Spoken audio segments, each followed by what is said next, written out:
مهم خبر طالبانو په بدخشان کې د ملي مقاومت جبهې د وژل شویو غړو د جنازې مراسمو مخه ونیوله.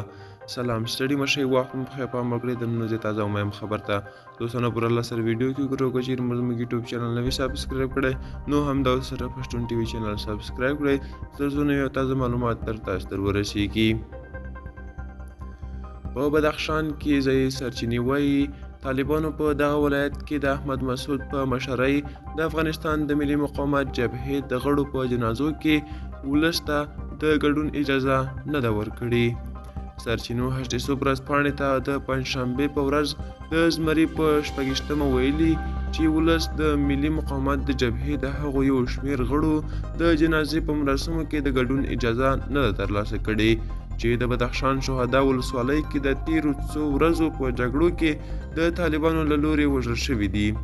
د سرچینې د معلوماتو له مخې طالبانو ان د دغې جبهې د وژل شویو کسانو د کورنۍ غړي د جنازې مراسمو ته نه دي پرېښي. دوستانو دا چمتو کلی خبر که غواړئ نور تازه معلومات ترلاسه کړئ نو هم دا سره پښتون ټي وي چینل سبسکرایب کړئ. تر بیا ښې چارې ښه وخت.